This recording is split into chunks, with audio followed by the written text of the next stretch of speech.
My name is Waffles, and I'm a government whistleblower turned political commentator. Today we are here to do some study on the need for the system of justice and why justice matters. We are going to be reading out of this book, Police and Community Relations and the Administration of Justice. This is by Ronald D. Hunter and Thomas Barker. The copyright is 2011.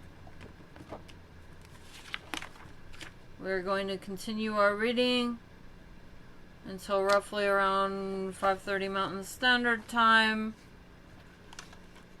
in order to address the issue of why it is that we need a system of justice and why it is that it is a bad thing for the government to be denying people justice.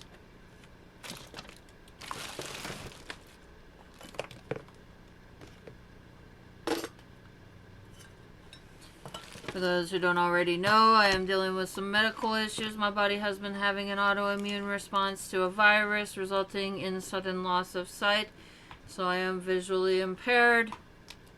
And I will be using this to read. And I will have a hard time seeing the chat. So we are continuing on chapter 1, page 5.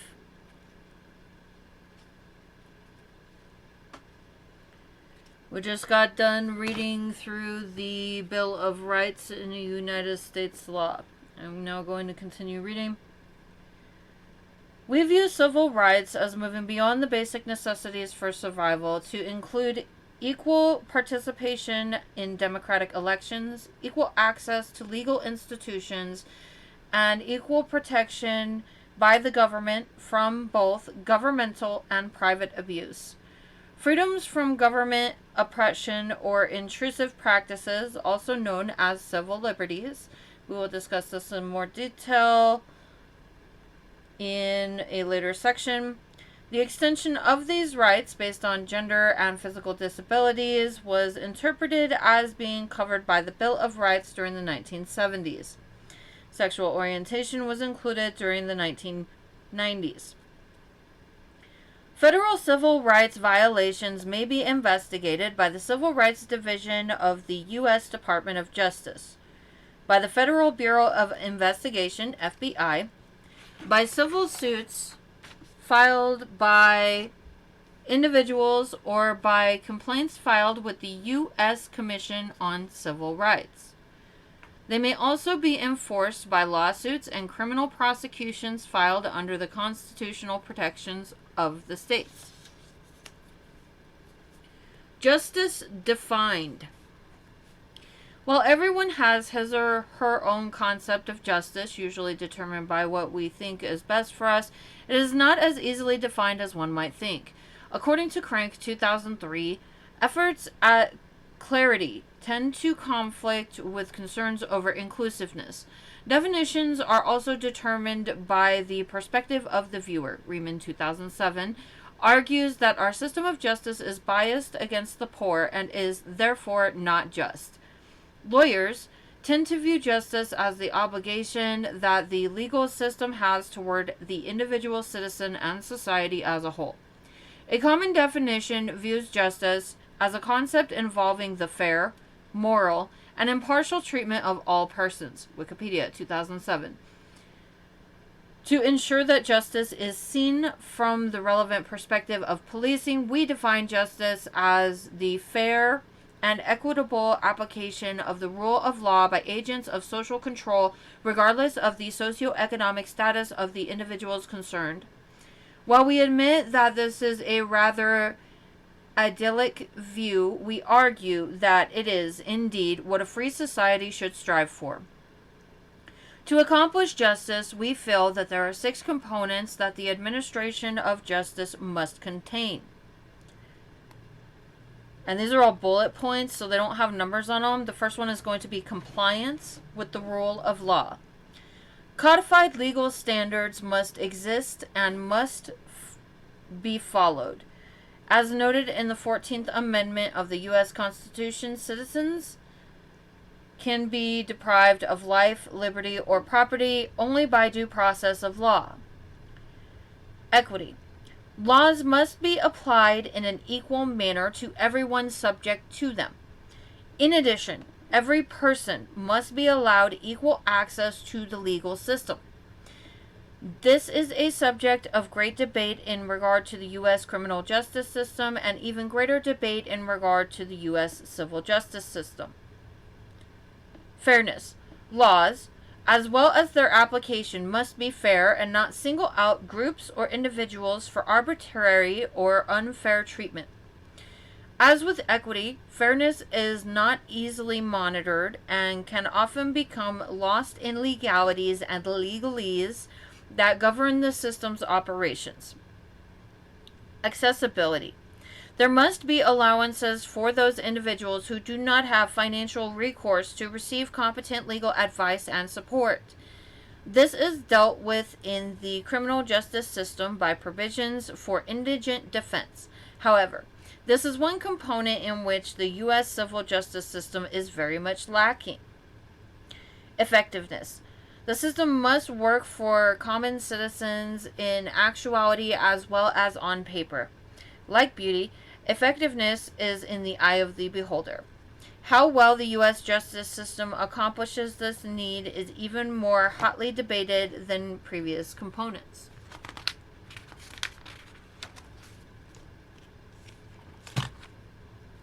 We have a diagram, a box that says alternative definitions of justice. Some satirical views of justice from Webster's Online Dictionary. Justice, a commodity in which a more or less adulterated condition the state sells to the citizen as a reward for his allegiance, taxes, and personal service. Justice, fair play, often sought but seldom discovered in company with law. Justice, a mythological character whose statue has been frequently erected. She had eye trouble. Those are all from Webster's Online Dictionary. Alright, continuing with the 6 bullet points. Oversight. There must be remedies for failures or misapplications of justice to be corrected. The checks and balances of the federal system, and judicial oversight in particular, are the mechanisms designed to correct injustices that occur. While far from perfect and frequently yielding unsatisfactory results, this process is as functional as any other that may be found within the world community. Critics may correctly cite examples to argue the above components are more idealistic than accurate. Indeed, the administration of justice, particularly within a democratic society of more than 300 million, will always be a subject of debate. Types of justice. Understanding the administration of justice is further complicated by the different types of justice found within our society and the meanings attached to them. While the police are predominantly linked with criminal justice, the other types of justice impact on both how the police are perceived by others and how they function within society. Brief overviews of these other types of justice follow. So there's social justice. Social justice is rendering to everyone that which is his or her due as a human being. Social justice is seen by its proponents as not just emphasizing equity and fairness in the application of jurisprudence, but in regulating how a society's resources are allocated. Crink 2003. Redistribution of wealth by the use of progressive tax systems, strict regulation of business, and extensive use of social interventions by government are principles embodied within social justice. Social justice seeks to see that people are treated both fairly and morally within all areas of society. Social justice may be either distributive or commutative. Distributive justice. Distributive justice seeks to distribute rewards and punishments so that neither equal persons have unequal things nor unequal persons have equal things. In other words, need is considered but merit is rewarded. The U.S. system of welfare capitalism is based on distributive justice. Protections exist to ensure that the tenets of civil and human rights are provided, but individual successes or failures are allowed. Commutative justice seeks to ensure equality among citizens so that no one may be a gainer by another's loss. The fair and moral treatment of all persons, especially as regards to social rules, is the part of a continued effort to do what is right. Crank 2003, Riemann 2007. Commutative justice places a greater emphasis on need rather than individual merit. Proponents of this perspective argue that biases due to class, ethnicity, gender, or other distinctions make capitalist society inherently unfair. Therefore, greater efforts by government in the redistribution of wealth and the enhancement of life for minorities and the lower class must be implemented to address social inequities. Until these occur, true justice is not attainable. Cole 2004, Riemann 2007.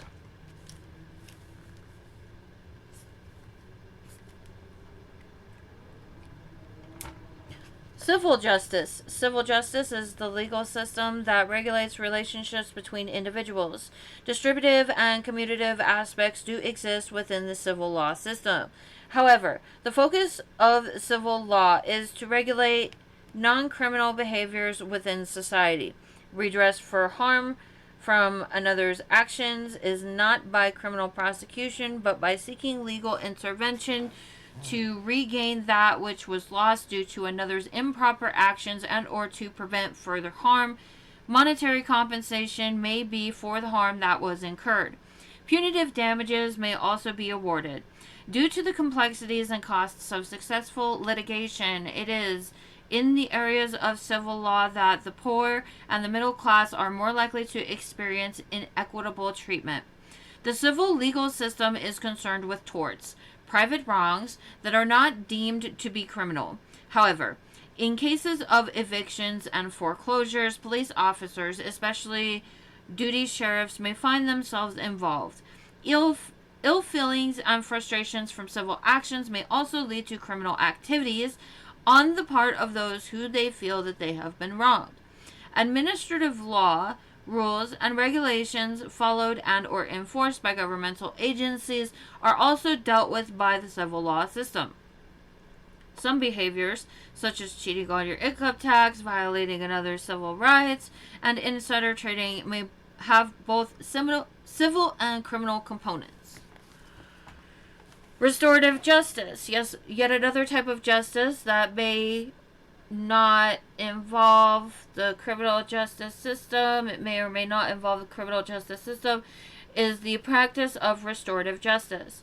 As the name implies, restorative justice seeks to mitigate adverse relationships between individuals as well as certain behaviors that could be deemed to be criminal. Instead of seeking to punish based on criminal sanctions or imposing legal compensation, restorative justice seeks to avoid formal adjudication by using arbitration to resolve conflicts. Van Ness and Strong, 2006. Because it emphasizes the use of alternative means to restore relationships, this concept is also known as peacemaking. Fuller, 2005. Efforts at restorative justice usually involve issues of lesser monetary import and or minor offenses. Restorative justice may take place in lieu of civil litigation, and it may also be used as an alternative to criminal prosecution. Criminal justice. Criminal justice is the system that the readers of this text are interested in, as we have noted above. It is not truly separate from other systems of justice and actually interacts with them. We utilized Russia's 2004 definition of the criminal justice system as the process of adjudication by which the legal rights of private parties are vindicated and the guilt or innocence of accused persons is established. Please note, the criminal justice system is concerned not only with the enforcement of laws, but with the protection of legal rights as well. To ensure that laws are not arbitrarily imposed, the criminal justice system relies on procedural law as well as substantive law. Substantive law defines behaviors and, in some cases, failures to act that are deemed to be unlawful, establishes sanctions for their commission or omission. Procedural law regulates how substantive law may be applied. The famous exclusionary rule, it's in a box, we will look at it in a moment, is the mechanism by which American courts ensure that a defendant's due process rights are protected. I'm going to get my highlighter out. I've kind of, there's some things out here that obviously are important because I'm trying to write a book about how everybody's getting denied justice.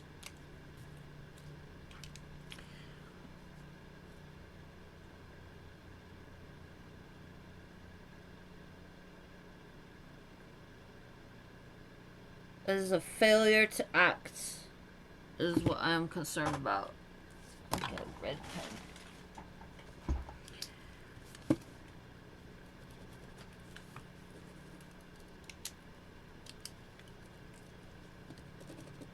It's a dead pen. This pen is worthless. Now, this guy has some very important things to say in this book, and so I'm just going to make sure that this information is out there. Because I don't think I can say it any better. So we're kind of learning together, but at the same time, we need to understand why it is that justice matters. Because without justice, we see things like what's been going on at the Tesla locations. All right, so box 1.2, the exclusionary rule.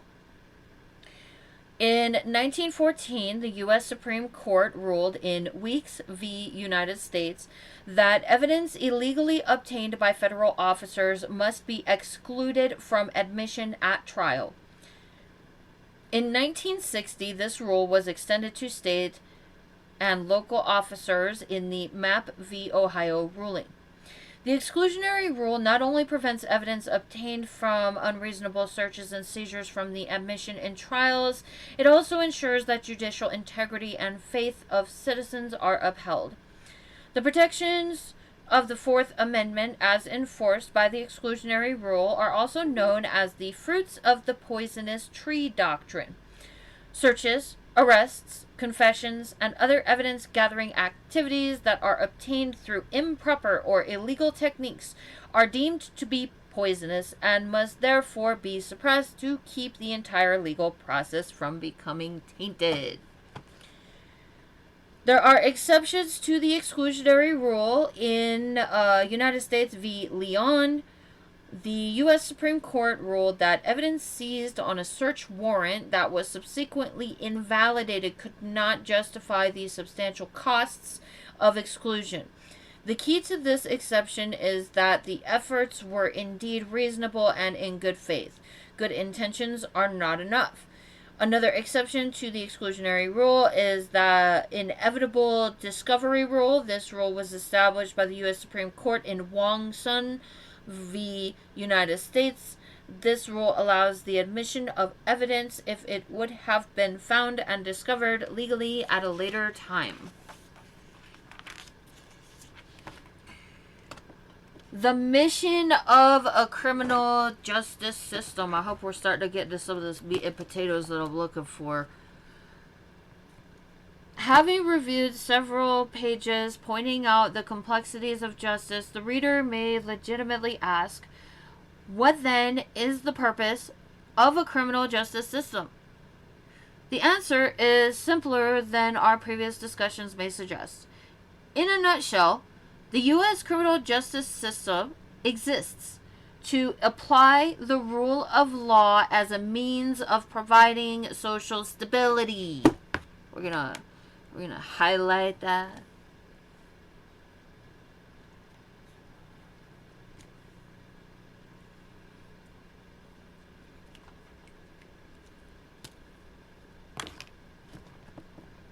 As we discussed previously, citizens must feel that their government is protecting them from crime and disorder. While the system need not be flawless, the public as a whole must have confidence in it. The rule of law. The rule of law may be defined as government's establishment and imposition of legal processes to protect society from crime. It may also be defined as the mechanism by which government ensures protection of individual rights. In order to accomplish these tasks, laws must provide for the following. And then we've got a whole list. There's just a bunch of definitions. Here we go.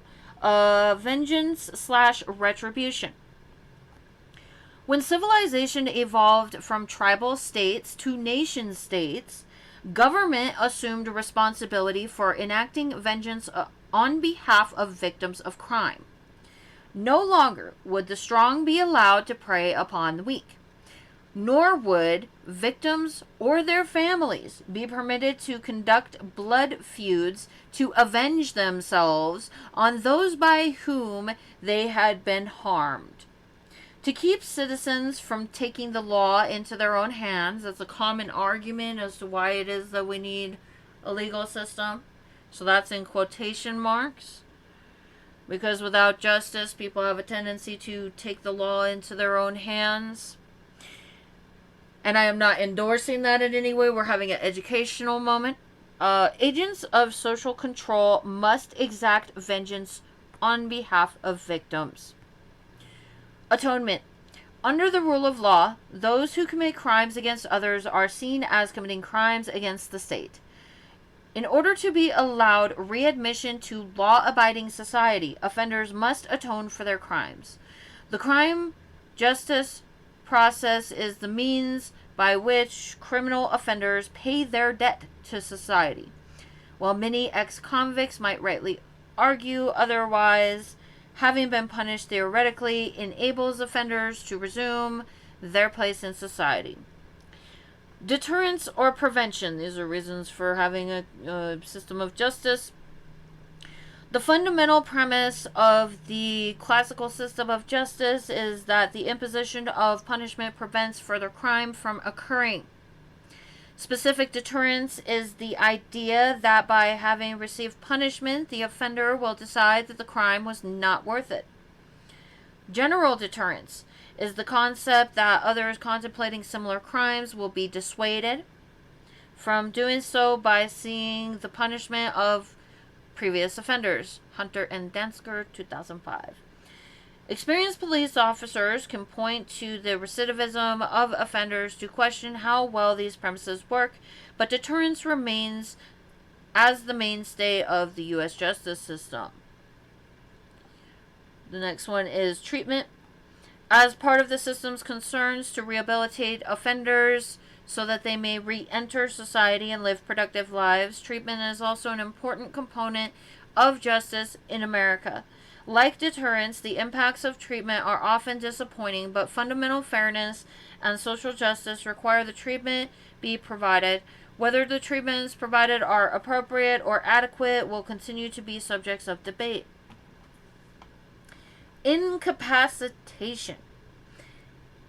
Is that what it says? Yeah, that's what it says. It says incapacitation, and then it says incarceration. That's kind of... Alright, incapacitation. In many cases, incarceration, as well as other means of incapacitation, is seen as legitimate goals of the U.S. justice system. Proponents of incapacitation, that would be somebody who is against it, argue that while offenders may return to crime later, except in the case of capital punishment, the ultimate incapacitation, they are prevented from doing so while under correctional control. A more correct version may be that they are impeded from committing crimes on the general public. Reparations. Lastly, a more humane means of applying the rule of law is to focus on the victim rather than society. Instead of punishing the offenders based on the harm they caused to society, they are ordered to make reparations to the victims of their crimes. This restorative technique is seen as not only helping those who have been harmed, but also helping the offender. There's a lot of definitions. So yeah, there's four more. Social stability. Social stability is defined as the maintenance of order and the continuation of equitable social control by government. This requires government to not only repress criminal behaviors, but to provide services, regulation of the private sector, and the provision of public services, and to promote activities such as public education and social programs designed to benefit society as a whole. So that's going to be one of our major arguing points in dealing with the current crisis that we are dealing with right now. We'll make sure we flag that off in the textbook. Social stability. The system of justice is important to social stability. Maintenance of order. The maintenance of order involves many activities: providing for democratic elections, collecting taxes, enforcing zoning regulations, collecting garbage, operating public utilities, providing crowd control at public events, enforcing parking regulations, parking tickets, bro, including the issuing of parking tickets to students, providing emergency services are but a few of the multitude of activities by government, many of which are performed by the police. The next one is equitable social control. One of the more controversial aspects of government is the need to address social inequities. While we may grouse at increasing government intrusion into our lives, providing social stability within a diverse nation of 300 million requires proactive governance or government actions. As civil libertarians, the authors believe that citizens should be grudging in their tolerance for government interventions. However, we are also quick to note that these actions are necessary to ensure that all citizens are able to enjoy life, liberty, and property. Government requirements such as progressive taxation, compulsory education, mandatory minimum wages, and protection of minority rights are examples of controversial government intrusions that are now seen as vital to public stability. This is something that we need to work on explaining and arguing publicly. Symbolic reassurance. The last requirement of a justice system is what Hunter, see Hunter and Dansker, 2005, page 213, refers to as symbolic reassurance. Symbolic reassurance is the view that the criminal justice system not only provides guidelines for society to follow, it also punishes evildoers to affirm law-abiding citizens' belief in the system.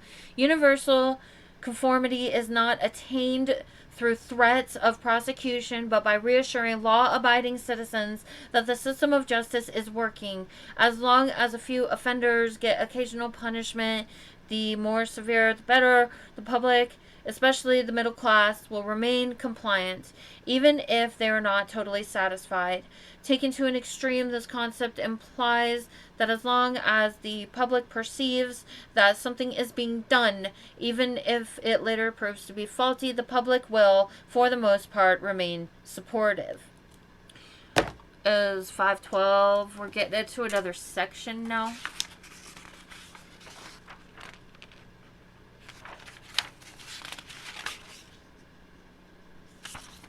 And this whole section is the challenges of administering justice in a free society. Those are the key points, though. That's like the main thing that we need to understand, is that having a system of justice and a rule of law is important to have a functional society. I think I'm going to have to do a little bit of digging to try and make that argument, because I just want to come out here and I want to be the scariest thing anybody's ever seen and just yell at these politicians for what they've been doing, to be honest. Like, we have this whole way that we have been living, this whole way that we're used to living, and they're just trying to take everything away and say that others can just take whatever they want. And I just personally, I don't see how that can be sustained. And I do think it's a threat to the nation because of the fact that it cannot be sustained. Like, we can't live this way. Like, what are you trying to do? You know? I mean, if the reaction that people have to people stealing from them or doing harm to them when there is no justice system is that they're likely to retaliate in potentially violent ways, first of all, it looks to me like they're trying to destabilize our country, from that perspective. Uh, but other than that, I mean, it just makes no sense other than the fact that, there could be a very likely chance that these individuals may be trying to conceal evidence of crimes that they have committed, and that might be why they're attempting so hard to dismantle the justice system. I mean, we did see a very large wealth transfer during the pandemic, and a lot of people were not able to receive benefits that they should have been entitled to under accusations that fraud was taking place. They still have not cleared those fraud cases. I'm still waiting to see what's going on with this legislation. Are they going to pass it or not? We got a bill. I'm waiting to see. Are you going to pass this bill, or are you going to try to conceal evidence of a crime? Other than that, from my own perspective, I do not think that Donald Trump and Elon Musk and Greg Abbott and whoever the hell is in charge of Florida, these people certainly appear to me to be co-conspirators in the crime of possibly most likely racketeering. That is my perspective. It is my opinion based on my observations. I don't think they're special. I don't think they're special enough to be allowed to just take whatever they want from me. And I personally do feel that I should have a right to have, the rules that are written in law be upheld in regards to what's been done to me. So, these are some things to consider. So, the key takeaways for today, we're looking at, why it is that we need a system of justice, types of justice, and the highlights that we have for the current situation that we are dealing with in America. Vocabulary words that I suggest people look further into would be commutative justice. That's COMMUTATIVE justice, which seeks to ensure equality. I'm going to be looking into the failure to act, because this has been going on for 4 years. Elon Musk did not just randomly go running into these buildings.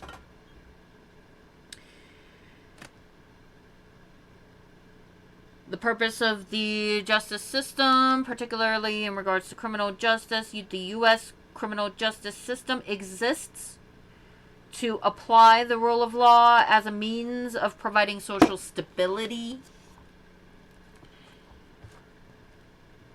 And then we have social stability marked off, as well as equitable social control, and an arrow pointing to the fact that this is vital to public stability.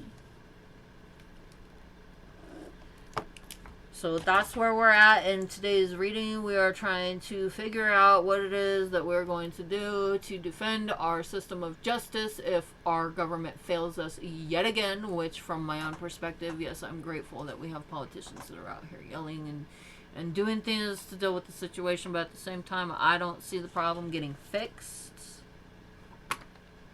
And I'm very concerned that the civilian populace will need to find means to an end on their own. And that may possibly mean that we may need to have the philosophical debate as to why it is that Donald Trump and Elon Musk should not be allowed to dismantle our system of justice and rule of law. So we're going to go ahead and conclude today's session, and other than that, I'm probably not going to read the whole book. This is a book on policing. This is a college course on policing.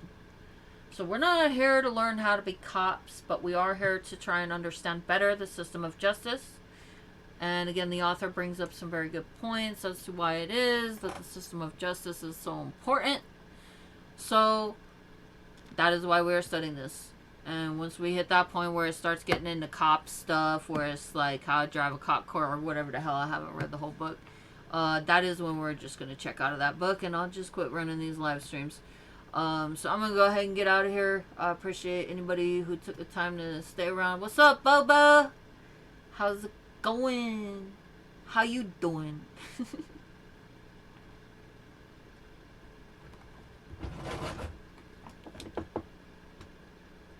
I got a recording going on my computer here. I'm going to go ahead and close this. So the Olympics is great. And Johnny, for the others, you know, the World Cup, Johnny is the head of it. We had our top people, Wasserman. They all came in on the Olympics, and then I saw Johnny. And we got the World Cup, too. And, you know, it's only because they rigged the election that I'll be your president representing you there. You know, I got both of them. I got the Olympics, and I got the World Cup. And I said, you know, it's too bad. One was in 2026, and the other was in 2028. And I said, I won't be there. I won't be your president.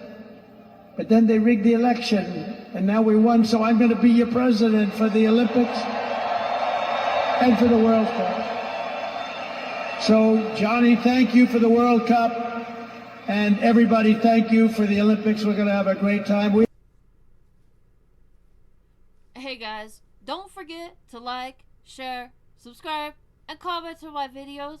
And also, don't forget to check out my shop where you could get this awesome Real Patriots Punch Nazis t-shirt. America, fuck yeah. And if you go to the link tree in my bio on most platforms, it's got links to everything, all of my stuff. You can find my shop there. I'm on eBay. You can also get this cool Exterminate MAGA sticker, because MAGA's fucking cockroaches. And fuck MAGA. Abolish MAGA. Fuck you, MAGA.